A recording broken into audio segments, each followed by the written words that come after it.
ಹಾಕ್ತೀವಿ. ಮುನಿಯಾಲೆ ಕೈಯ ತನಗೆ ಮುನಿದರೆ ತಾ ಮುನಿಯಾಲೆ ಕೈಯ ತನಗಾದಾಗೇನು ಅವರಿಗಾದ ಚೇಗೇನು ತನಗಾದಾಗೇನು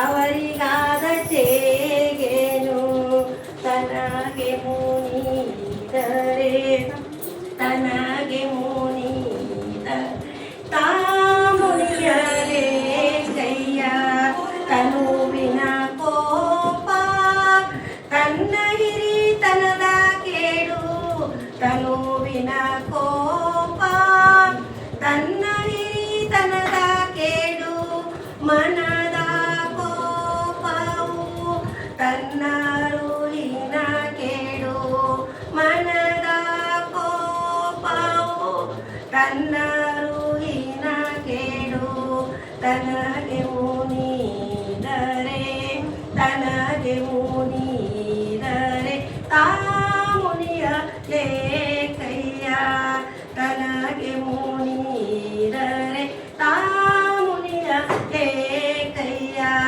ಮನೆಯೊಳಗಣ ಕಿಚ್ಚು ಮನೆಯ ಸುಡುವುದಲ್ಲದೆ ಮನೆಯೊಳಗಣ ಕಿಚ್ಚು ಮನೆಯ ಸುಡುವುದಲ್ಲದೆ ನೆರೆ ಮನೆಯ ಸುಡರು ಕೂಡಲ ಸಂಗಮ ದೇವ ನೆರೆ ಮನೆಯ ಸುಡರು ಕೂಡಲ ಸಂಗಮ ದೇವ ತನಗೆ ಮುನಿದರೆ ತಾ ಮುನಿಯ ಲೇ ಕೈಯ ತನಗೆ ಮುನಿದರೆ ತಾ ಮುನಿಯ ಲೇ ಕೈಯ.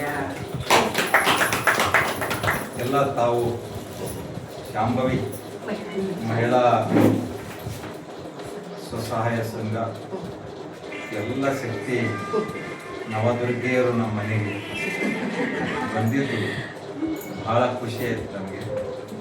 ಯಾಕಂದ್ರೆ ಶೋಭಾದೇವಿ ಚಿಕ್ಕಿ ಮೇಡಮ್ ಅವರು ಕಳೆದ 40 ವರ್ಷಗಳಿಂದ ಸೇಡಂ ಬಂದಿಡೋದು ಅವರ ಪರಿಚಯ ನಮಗೆ. ಒಂದೇ ಕಡೆ ನಾವು ಉತ್ತುಂಗ ಕಾಲೇಜಿನಲ್ಲಿ ಕೆಲಸ ಮಾಡಿದ್ದೀವಿ. ಉಪನ್ಯಾಸಕ ವೃತ್ತಿಯ ಸಂದರ್ಭದಲ್ಲಿ ಸಹೋದ್ಯೋಗಿಯಾಗಿ ಅವರು ಪೂರ್ಣಾವಧಿ ಅಂದರೆ ಖಾಯಂ ಉಪನ್ಯಾಸಕರು, ನಾವು ಅರೆಕಾಲಿಕ ಉಪನ್ಯಾಸಕರು ನಾವಾಗಿ ಕೆಲಸ ಮಾಡಿದೆ.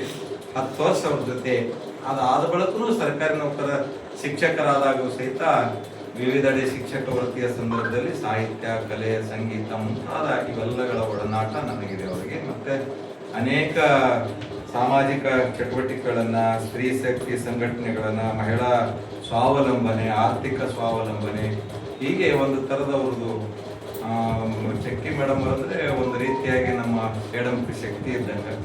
ಈ ನವದುರ್ಗಿಯರು ಸೇರದಂದ್ರೆ ಅದಕ್ಕೆ ಹಿನ್ನೆಲೆಯಾಗಿಟ್ಕೊಂಡು ನಮ್ಮ ಅಕ್ಕೋರು, ಚೆನ್ನಮ್ಮ ಅಕ್ಕೋರು ಆಗಿರ್ಬೋದು, ಎರಣ್ಗಟ್ಟಿ ಆಗಿರ್ಬೋದು, ಇದೆಲ್ಲ ನೀವೆಲ್ಲ ಇದ್ದೀರೆಲ್ಲ, ಮಾಧವಿ ಇರ್ಬೋದು, ಮೇಡಮ್ ಅವರು, ನಮ್ಮ ವಸಂತ ಮೇಡಮ್ ಅವರಾಗಿರ್ಬೋದು ಅಂತ ಮನೋಜ್ ಅಂತ ಅಂತೂ ನಮಗೆ ಭಾಳ ಕ್ಲೋಸ್ ಅವರು ನಮಗೆ. ಹೀಗಾಗಿ ಇವತ್ತು ನಮ್ಮ ಮನೆಗೆ ಬಂದು ನಾನು ಸಾಹಿತ್ಯ ಸಮ್ಮೇಳನದ ಸರ್ವಾಧ್ಯಕ್ಷನಾಗಿರುವುದರಿಂದ ಮೇಡಮ್ ಅವರು ಆಗಲೇ ಹೇಳಿದ್ರು, ನಾನು ಶಾಲೆಗಿದ್ದಾಗ ಮತ್ತೆ ಅಲ್ಲಿ 3 ಸನ್ಮಾನಗಳನ್ನ ಪಡೆದುಕೊಂಡು ಅಲ್ಲಿ ಶಾಲೆಗೆ ಬಂದಾಗ ಬ್ಯಾಡಿನ ಅಧಿಕೃತ ಆಹ್ವಾನ ಕೊಟ್ಟಿಲ್ಲ ನನಗಿನ್ನ ಕಸ ಪಕ್ಕದು ಅಂತಂದ್ರೂ ಅಭಿಮಾನ ಮನೆಗೆ ನಾಂದಿ ಇವ್ರು ಬಲ್ಲಿ ಬರ್ತೀನಿ ಅಂದ್ರೆ ಎಲ್ಲ ನಾವು ಹೊರಗೆ ಹೋಗಲ್ಲಾಗೇನ್ರಿ. ಮನೆಗೆ ಬಂದ್ರೆ ಅವರಾಗಿ ಅವ್ರು ಬಂದ್ರೆ ಸನ್ಮಾನ ಹೋಗ್ಬೇಕು, ಅದನ್ನು ಅವ್ರ ಪ್ರೀತಿ ಇದ್ದಾರೆ. ಭಾಳ ಸಲ ಅವ್ರು ಕೇಳ್ತಾ ಇದ್ದಾರೆ ಹಂಗೆ 2-3 ದಿವಸ ಇತ್ತು. ಅದಕ್ಕೆ ಇವತ್ತು ಆ ಯೋಗ ಕೋಡ್ ಬಂದಿದೆ. ನೀವೇನು ನನ್ನ ಮೇಲೆ ಅಭಿಮಾನದಿಂದ ಇಟ್ಕೊಂಡು ಸಾಹಿತ್ಯ ಸಾರಸ್ವತ ಲೋಕದ ನಾನು ಈಜ್ಕೋತ್ ಹೋದ ವ್ಯಕ್ತಿ ನಾನು. ಸುಮ್ಮನೆ ನನಗೇನು ಅನಿಸ್ತದೆ, ಕುಡಿ ಕಂಡ್ರೆ ಕುಡಿ ಬಗ್ಗೆ, ಇನ್ನೊಂದು ಕಂಡ್ರೆ ಇನ್ನೊಂದು, ಹೀಗೆ ಬರ್ಕೋತ ಸೇಡಂ ಕವಿರಾಜ ಮಾರ್ಗದ ನೆಲದಲ್ಲಿ ಈ ರೀತಿಯಾದಂಥ ನಾನು ಶರಣ ಸಾಹಿತ್ಯ ಪರಿಷತ್ತಿನಲ್ಲಿಯೂ ಸಹಿತ ಅವರಿಗೆ ಸಹಕಾರಿಯಾಗಿ, ಅವರು ನನಗೆ ಸಾಹಿತ್ಯ ಪರಿಷತ್ನ ಕೆಲಸ ಮಾಡುವಂಥದ್ದು ಅವ್ರ ಸಹಕಾರ. ಈ ಈರಂಗೋಡ್ತಿ ಆಗಿರ್ಬೋದು, ಚೆನ್ನಮ್ಮ ಪಾಟೀಲ್ರು, ಉಳಿದಂಥ ನೀವೆಲ್ಲರ ನಮ್ಮ ಮನೆ ಮೇಡಮ್ ಅವ್ರನ್ನು ಭಾಳ ಅವರು ಒಳ್ಳೆಯ ಅವರು ಪ್ರಿನ್ಸಿಪಾಲ್ ಅವ್ರ ಮನೆಯವ್ರ ಪ್ರಿನ್ಸಿಪಾಲ್ ಹಾಸರೆಡ್ಡಿ ಮನ್ಯ ಸರ್ ಅವರ ಕೈಯೊಳಗೆ ನಾವು ಕೆಲಸ ಮಾಡಿದ್ದೀವಿ. ಒಳ್ಳೆ ಸುಸಂಸ್ಕೃತ ಕುಟುಂಬ ಅವರು, ನಾಗರಾಜ್ ಮನ್ಯ ಡಾಕ್ಟರ್ ಅವರು. ಹಾಗಾಗಿ ನೀವೆಲ್ಲ ಬಂದಿದ್ದು ನೋಡಿದ್ರೆ ನಾನು ಇಷ್ಟು ನನ್ನನ್ನು ನಾನೇ ಆತ್ಮಾವಲೋಕನ ಮಾಡಬೇಕಾಗ್ತದೆ. ಯಾಕಂದ್ರೆ ಮಹಿಳಾ ಶಕ್ತಿ ಇಷ್ಟು ನಮ್ಮ ಮನೆಗೆ ಕರೆದು ಬರ್ಲಾಗತ್ತಾರ. ಎಲ್ಲ ಸಮುದಾಯದವರು, ಎಲ್ಲ ಸಮಾಜದವರು, ಎಲ್ಲ ಸಂಘಟನೆಗಳು. ನಮ್ಮ ASA ನಾಗೇಂದ್ರಪ್ಪ ಅವರು ಬಂದಾರೆ. ಅವರು ಸರದಿಯಲ್ಲಿ ಕೂತಾರೆ, ಇನ್ನ ವೇಟ್ ಮಾಡಕತ್ತಾರೆ. ಅಂದ್ರೆ ನಾವು ಮಂತ್ರಿಗಳಾದವರಿಗೆ ಸನ್ಮಾನ ಆಗಲಿದ್ದು. ನಾನು ಸಾಂಸ್ಕೃತಿಕ ಮಂತ್ರಿ ಇದ್ದೀನಿ, ನಾನು ಸಾಂಸ್ಕೃತಿಕ ಮಂತ್ರಿ ಅಂತ ನಾನು ಅವರೆಲ್ಲರೂ ಅದೇ ಅಂದೆ. ನೀವು ಮಂತ್ರಿ ಆಗಿರ್ಬೋದು, ಆದ್ರೆ ನಾ ಈ ಕ್ಷೇತ್ರಕ್ಕೆ ನಾನು ಮಂತ್ರಿ ಇದ್ದೀನಿ. ನಾನು ಯಾರ ಮನೆಗೂ ಅವರೇ ಸ್ವತಃ ರಾಜ್ಕುಮಾರ್ ಪಾಟೀಲ್ರು ಹೇಳಿದ್ರು ಯಾರೋ ಅಂದ್ರಂತ, ಇಲ್ಲ ಸರ್ಗೆ ಈ ಕಡೆ ಕರ್ಸೋಣ ಅಲ್ಲ, ಸರ್ ಬಲ್ಲಿ ನಾವು ಹೋಗ್ಬೇಕು. ಅದು ಅವ್ರ ಬಲ್ಲಿ ನಾಯಕತ್ವ. ಯಾಕಂದ್ರೆ ಅವ್ರ ಬರ್ಲಿ ನಮ್ಮ ಮನೆಗೆ ಬರ್ಲಿ ನಾ ಸನ್ಮಾನ ಮಾಡ್ತೀನಿ ಅಂತ ಇದು ಇಲ್ಲ ಅವ್ರ ಬಲ್ಲಿ. ನಮ್ಮ ಗುರುಗಳರವರು ಅವ್ರ ಸಮ್ಮೇಳನಾಧ್ಯಕ್ಷ ಆಗ್ಯಾರ, ಅವ್ರ ಮನೆಗೆ ಹೋಗಿ ಸನ್ಮಾನ ಮಾಡೋದಂತ ಕಾರ್ಯಕರ್ತರ ಬಳಿ ಮತ್ತೆ ಕರ್ಕೊಂಡು ಬಂದು ಮೊದಲ ಬ್ಯಾಟ್ ಬೀಸರು. ಆ ಬ್ಯಾಟ್ ಬೀಸಿದ್ರೆ ಪೂರ್ತಿ ನಿಂದ್ರಾಲೇ ಆಗ್ಯಾವ. ಅವ್ರು ನೋಡಿ, ಇವ್ರು ನೋಡಿ, ಎಲ್ಲ ಹಿಂಗೆ ನಿರಂತರ ಸನ್ಮಾನಗಳ ಸುರಿಮರೆ. ನನಗೊಂದ್ಸಲ ಭಯ ಅನಿಸ್ತದೆ. ಯಾಕಂದ್ರೆ ನೀವು ಬಂದು ಇಲ್ಲಿ ನಮ್ಮ ಮನೆಯಲ್ಲಿ ಮಹಾಮನೆಯಲ್ಲಿ ಬಂದು ಇಷ್ಟಕ್ಕೆ ಸೀಮಿತ ಆಗ್ಬೇಡ್ರಿ. ಸಮ್ಮೇಳನಕ್ಕೆ ನೀವು ಮುಕ್ತ ಆಮಂತ್ರಣ, ನಿಮಗೆ ಮುಕ್ತ ಆಮಂತ್ರಣ. ಇವತ್ತೇನ್ ನನಗೆ ಅಭಿಮಾನದಿಂದ ನಮ್ಮ ನೆಲದವರು, ನಮ್ಮ ಮುಡುಬಿ ಸರ್ ಅಂತೇಳಿ ನೀವೆಷ್ಟು ಗೌರವದಿಂದ ನನ್ನನ್ನು ಸನ್ಮಾನ ಮಾಡಿದ್ರಿ. ನಮ್ಮ ವಿಜಯಕುಮಾರ್ ಪಾಟೀಲ್ ತೆಗುತ್ತಿ ಅವರನ್ನ ಈ ಸಂದರ್ಭದಲ್ಲಿ ನೆನೆಸ್ಕೊಳ್ಳೋದು. ಬಹಳ ನಿರಂತರ ಸೇವೆ ಅವರದು. ಅವರ ಸೇವೆಗೆ ನಾವು ಪೂರಕವಾಗಿ ನಿಂತಿದ್ದೇವೆ. ಅವರ ಮೊದಲ ಅವಧಿ ಅಂದ್ರೆ ಹಿಂದೆ ಅವರು ಆಯ್ಕೆ ಆಗೋಕ್ಕಿಂತ ಮುಂಚೆನೂ ನಾವು 20 ವರ್ಷ ಅವ್ರ ಸನ್ಮಾನ. ಹಂಗಂತ ಇದು ಆಗಿಲ್ಲ. ನನ್ನ ಆಹಾರತೆ, ನನ್ನ ದುಡಿತ, 40 ವರ್ಷಗಳ ರಕ್ತ, ಹನಿ ರಕ್ತವು ಸಹಿತ ಸೇಡಂ ನೆಲಕ್ಕೆ ನಾನು ಕೊಟ್ಟಿದ್ದೀನಿ ಅನ್ನುವಂಥ ಗರ್ವದಿಂದ ಹೇಳ್ತೀನಿ. ಯಾಕಂದ್ರೆ ನಾನು ಮನಿ ನೋಡ್ಲಿಲ್ಲ, ಹೊಲ ನೋಡ್ಲಿಲ್ಲ. ನನ್ನೆದರೆ ಸ್ಟೂಡೆಂಟ್ಸ್ ಎಷ್ಟೋ ಮಂದಿ ಆಗ್ಯಾರ, ಆದ್ರೆ ಆ ಕಡೆ ನನ್ ಗಮನನೇ ಇಲ್ಲ. ಇವ್ರಂತಾರ ಅವಾಗ ನಮ್ಮ ಮನ್ಯಾಗ ಅಂತಾರ,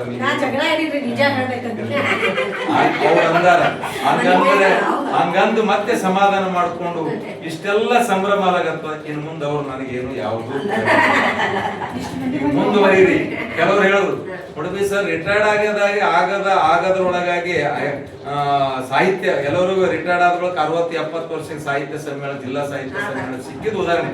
ಹಿಂದೆಲ್ಲ ನಾವು 22 ನೋಡಿದ್ರೆ ರಿಟೈರ್ಡ್ ಆದ 20 ವಯಸ್ಸಾದವ್ರು ನಡಿಗೆ ಬರ್ಲಾರ್ದವ್ರಿಗೆ ಮಾಡಿದ್ದಾರೆ. ಇವ್ರು ಇನ್ನ ರಿಟೈರ್ಡೇ ಆಗಿಲ್ಲ, ಇಂತ ಸಣ್ಣ ವಯಸ್ಸಿನಲ್ಲಿ ಸಿಕ್ಕದಲ್ಲ.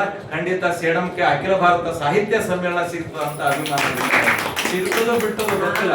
ಇದಕ್ಕೂ ನಾನು ಅದಕ್ಕೆ ಆಸೆ ಪಟ್ಟವ. ಆದ್ರೆ ನನ್ನ ದುಡಿತವನ್ನ ಮೆಚ್ಚಿ ನೆಲಕ್ಕಾಗಿ ದುಡ್ದಾರ ಕವಿರಾಜ ಮಾರ್ಗ.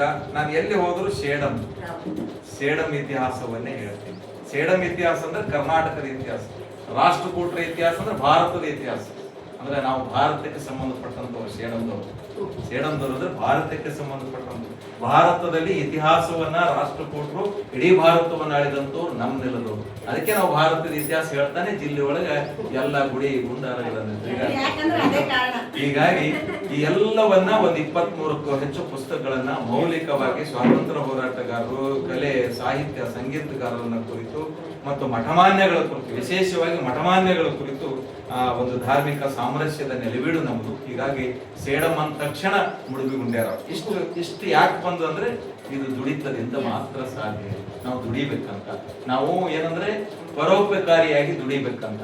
ನಾನು ಮನೆಗೆ ಈಟಾಗಿನಿ, ನನಗೆ ಏನಾದ್ರು ಸಿಗ್ತದೇನೋ. ಕೆಲವ್ರು ಬಹಳ ಜನ ಅಂದಾರ ಸಾಹಿತ್ಯ ಸಮ್ಮೇಳನ ಅಧ್ಯಕ್ಷರ ಆದ್ರೆ ಇವ್ರು ಪಗಾರ ಇರ್ತದೆ. ಆದ್ರೆ ಇದಕ್ಕೆ ಯಾವುದಿಲ್ಲ. ಎಂದು ದುಡ್ದೀನಿ ನಮ್ಮ ಪಗಾರದಿಂದ ಹಾಕಿ ದುಡ್ದಿದೀವಿ. ಸಾಹಿತ್ಯ ಪರಿಷತ್ ಬೆಳೆಸಿದೀವಿ, ನಮ್ಮ ಪಗಾರದಿಂದ ಹಾಕಿ. ಆಮೇಲೆ ಮತ್ತೆ ಮುಂದೆ ಏನಾಯ್ತಂದ್ರೆ ಈಗ ನಿಮ್ಮ ಆಶೀರ್ವಾದ ನೀವು ಬಂದಿದ್ದು ಬಹಳ ಖುಷಿ. ನಾನು ಹಿಂದೆ ಸಮ್ಮೇಳನಕ್ಕಿಂತಲೂ ಆ ಎಲ್ಲ ಶಕ್ತಿ ಕೊಡುವಂತವ್ರು ನವದುರ್ಗಿಯರಲ್ಲ, ಅದಕ್ಕಿಂತಲೂ ಇದು ಹೆಚ್ಚಿಗೆ ಒಂದು ದೊಡ್ಡ ಸನ್ಮಾನ ನನಗೆ. ಹೆಂಗಂತಂದ್ರೆ ಜ್ಞಾನಪೀಠ ಪ್ರಶಸ್ತಿ ಸಿಕ್ಕಟ್ಟು ನನಗೆ ಆನಂದ ಆಗತ್ತೆ. ಮಹಿಳಾ ಶಕ್ತಿ ನಿಮ್ಮ ಆಶೀರ್ವಾದ ಹೀಗೆ ನೀವು ಹಾರೈಕೆ ಮಾಡಿ. ಜೊತೆಗೆ ನಾನು ಬೆಳೆದಿಲ್ಲ, ನಾನು ಒಬ್ಬನೇ ಬೆಳೆದಿಲ್ಲ. ಸಾಹಿತ್ಯ ಪರಿಷತ್ತಿನ ಅಧ್ಯಕ್ಷನಾದ ಬಳಿಕ ಹಳ್ಳಿಗಳಿಗೆ ಒಬ್ಬೊಬ್ಬರು ಉಪನ್ಯಾಸಕರು, ಹೈಸ್ಕೂಲ್ ಟೀಚರ್ಗಳು, ಎಲ್ಲ ಟೀಚರ್ಗಳು, ಪ್ರೈಮರಿ ಟೀಚರ್ಗಳನ್ನ, ಉಪನ್ಯಾಸಕರನ್ನ, ಗುಲ್ಬರ್ಗ ವಿಶ್ವವಿದ್ಯಾಲಯದ ಉಪನ್ಯಾಸಕರನ್ನ ಸೇಡಂ ಕರೆಸಿ ಬಂದು ಎಲ್ಲರಿಗೂ ತಿಳುವಳಿಕೆ, ಕನ್ನಡದ ಜಾಗೃತಿ, ಆಡಿಕೆ ಅಂತ ಒಂದು ಗಡಿ ಪ್ರದೇಶದಲ್ಲಿ, ಮುಧೋಳದಂತ ಗಡಿ ಪ್ರದೇಶದಲ್ಲಿ ಎಲ್ಲ ಹಳ್ಳಿಗಳಿಗೆ ತಿರುಗಾಡಿನಿ. 300ಕ್ಕೂ ಹೆಚ್ಚು ಸಾಹಿತ್ಯದ ಕಾರ್ಯಕ್ರಮಗಳನ್ನು ಮಾಡಿದ್ವಿ. ಅವೆಲ್ಲ ನನಗೆ ನೆನಪು ಬರ್ತಾ ಕೊಡ್ತೀವಿ. ಅದಕ್ಕೆ ಯಾಕಂದ್ರೆ ನಾನು ನೋಡಿ ಈಗ ವಾಟ್ಸಪ್ ಫೇಸ್ಬುಕ್ ಟ್ವಿಟರ್ ಆಗ್ಯಾವ. ಈಗ ಒಂದು ಕಾರ್ಡ್ ಹೋಗ್ತದ, ನಾನು ಮನಿ ಹೋಗಿ ಕಾರ್ಡ್ ಇವ್ರ ಮನಿಗೆ ಹೋಗಿದ್ವಿ, ಇವ್ರ ಮನೆಗೆ ಕೇಳಿ ಆ ಸಾಹಿತ್ಯ ಪರಿಷತ್ ಹೆಂಗಂದ್ರೆ ಹೆಂಗ ಜನರಿಗೆ ಅವ್ರ ಮನೆಗೆ ಹೋಗಿ ಕಾರ್ಡ್ ಕೊಟ್ಟು ನೀವು ಬರ್ಯಪ್ಪ ಅಂತ ಕುಂದ್ರಿಸಿ ಕಾರ್ಯಕ್ರಮ ಮಾಡಿದ 10-15 ಮಂದಿ, ಆಮೇಲೆ 100-200 ಜನ ಸೇರ್ಲಿಕ್ಕೆ ಶುರು. ಅದು ಬಸವರಾಜ ಪಾಟೀಲ್ ಸಂಸ್ಥೆ ಒಳಗೆ ಒಂದು ಕೆಲಸ ಮಾಡುವಂತ ಭಾಗ್ಯ ಸಿಕ್ತು. ಅದರ ಮುಖಾಂತರ ಈ ರೀತಿ ನಾವು ಶಿವಶರಣ ಪಾಟೀಲ್ ಅದಕ್ಕೆ ಈ ಹುದ್ದೆ ಅಂತ. ಯಾರು ಬಹಳ ಜನ ಅಂತಾರೆ, ಏನ್ರಿ ಇವ್ರಿಗೆ ಹಿಂಗ್ ಸಿಕ್ತು ನೀನು ದುಡ್ದೆ ನನ್ನೆಂದ್ರೆ ನಾನೇ ಮಾಡೋದು ಸಿದ್ಧನಿದ್ದೀನಿ. ನನಗಿಂತಲೂ ಹೆಚ್ಚಿಗೆ ಯಾರು ದುಡಿತಾರಲ್ಲ ನಾನು ಪ್ರೋತ್ಸಾಹ ಕೊಡ್ತೀನಿ. ಅನೇಕ ಸಾಹಿತಿಗಳಿಗೆ ಪ್ರೋತ್ಸಾಹ ಕೊಟ್ಟಿದ್ದೀನಿ. ನಿಮ್ಮಲ್ಲಿ ಸಹಿತ ಕವಿಗಳಾಗ್ಬೇಕು, ನೀವು ಕವಿಯತ್ರಿ ಆಗ್ಬೇಕು ಖಂಡಿತ. ಯಾಕ ಶೋಭಾ ಚಕ್ಕಿ ಮೇಡಮ್ ಅವರು, ಮುಡುಬಿಗುಂಡೆ ಅವರು ಇವರೇ ಸೇಡಂದಲ್ಲಿ ಸಾಹಿತಿಗಳಲ್ಲ. ನೀವು ನಿಜವಾಗ್ಲೂ ಸಾಹಿತ್ಯ ಇರೋದು ಅಡಿಗೆ ಮನೆಯೊಳಗೆ ಸಾಹಿತ್ಯ ಅಂತ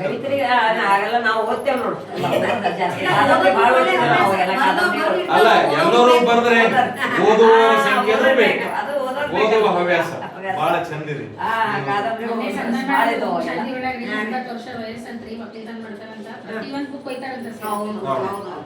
ನಾನು ಅಖಿಲ ಭಾರತ ಯಾವುದೇ ಸಮ್ಮೇಳನಕ್ಕೆ ಹೋದ್ರು ಇಂಥ ಪುಸ್ತಕವಾಗಿ ಬಂದಿದ್ದಕ್ಕಾಗಿ ನಿಮಗೆ ಧನ್ಯವಾದ. ನೀವೇನ್ ಹೆಂಗ್ ಹೋಗಿದ್ ಹೆಂಗ್